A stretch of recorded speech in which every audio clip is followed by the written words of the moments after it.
ಸ್ವಲ್ಪ ಸ್ವಸ್ಥದಾಗ ಆಗ್ತಾವಿಲ್ಲ ಅಂತಲ್ಲ. ಆದ್ರೆ ಅದ್ರ ಜೊತೆಗೆ ಏನಪ್ಪ ಅಂತಂದ್ರೆ ಈ ಒಂದು ಆಲೋಪತಿ ಮಾತ್ರ ಸಿಕ್ಕಾಪಟ್ಟೆ ಖರ್ಚಿಂದು, ಹೌದಲ್ರಿ? ಇಂಥ ಎಲ್ಲ ಆಲೋಪತಿ ಕಲ್ತ್ಕೊಂಡ ಡಾಕ್ಟ್ರುಗಳು ನಮಗೆ 500, 100, 200 ಆಗುವುದಿಲ್ಲ. ಒಂದು ಸಣ್ಣ ರೋಗ ಆಗಿತ್ತು ಒಳಗೆ ಹೊರಗೆ ಬರೋದ್ರಾಗ 1000 ರೂಪಾಯಿ ಕಿತ್ತಿರ್ತದೆ.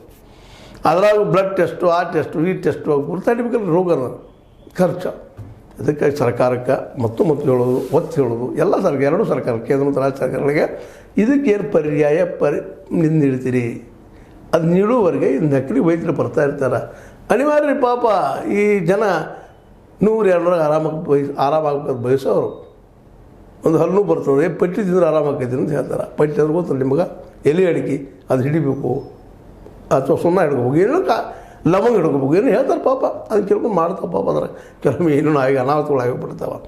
ಅದಕ್ಕೆ ನಕಲಿ ವೈದ್ಯರನ್ನು ಹಿಡಿದು ಅಷ್ಟೇ ಬೇಕು. ಜೊತೆಗೆ ವೈದ್ಯರನ್ನು ಹೆಚ್ಚು ಮಾಡೋಕ್ಕಾಗಿ ನೀವೇನು ಮಾಡ್ತಾಯಿದ್ದೀರಿ?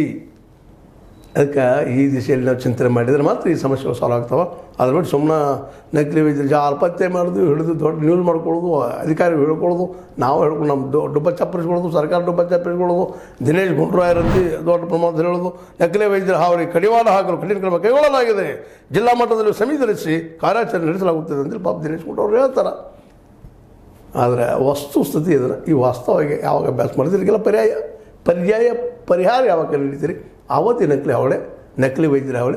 ಯಾಕಂದ್ರೆ ಅವ್ರು ಕಲಿಯೋದಕ್ಕೆ ಅವಕಾಶ ಕೊಟ್ಟಿರಂದ್ರೆ BAMS ಸಿಗಲಿ ಫ್ರೀಯಾಗಿ, ಅದು ಮತ್ತೊಂದು ಯಾವುದು ಸಿಗಲಿ ಪಾಪ ಅವರಿಗೆ ಸ್ವಲ್ಪ ಕಡಿಮೆ ರೇಟಲ್ಲಿ ಈ ಸೇವೆಯನ್ನು ಸಲ್ಲಿಸೋ ಸಾಧ್ಯದ. ಇಲ್ಲಾಂದ್ರೆ ಈ ಸಮಸ್ಯೆ ಹಿಂಗೆ ಇರೋದನ್ನೋದು ಏನಂತೀರಿ? ಇದಕ್ಕೆ ನಮ್ಮ ಸ್ವಲ್ಪ ತಪ್ಪು ಅನಿಸ್ತೈತಿ ನಿಮಗೆ? ತಪ್ಪನ್ರಿ, ಸರಿ ಇರಲಿ, ಏನಾದರೂ ಅಲ್ರಿ ಅಂತ ಇರ್ರಿ. ಯಾಕಂದ್ರೆ ವಿಮರ್ಶೆ ಇರಬೇಕು, ಟಿಪ್ಪಣಿಗಳು ಇರಬೇಕು, ವಾದ ವಿವಾದ ಇರಬೇಕು. ಅಂದಾಗ ಪ್ರಜಾಪ್ರಭುತ್ವ ದಿನದ ಬೆಳೀತಾ ಹೋಗ್ತದೆ. ಅದು ಬಿಟ್ಟು ಒಬ್ಬರು ಕಾಯಬೇಕು ಇತ್ತಂದ್ರೆ ಸರ್ವಾಧಿಕಾರ ಆಗ್ತದೆ ಅಲ್ರಿ? ನೀವು ವಿಚಾರ ಮಾಡಿ ಹೇಳಿ ಅಂತ ಹೇಳ್ತಾ, ಇದು ನಿಮ್ಗೆ ಲೈಕ್ ಆಗಿರ್ಬೋದು. ಲೈಕ್ ಮಾಡಿ, ಶೇರ್ ಮಾಡಿ, ಕಮೆಂಟ್ ಮಾಡಿ. ಜೊತೆಗೆ ಸಬ್ಸ್ಕ್ರೈಬ್ ಹೋಗಿ ನಿಲ್ಲಿಸ್ಬೇಡ್ರಿ. H16 ನ್ಯೂಸ್ ಅರ್ಥ ಸೀತಾರಾಮ ಸತ್ಯದ ಕೈಗಳಲ್ಲಿ ವಂದನೆಗಳು.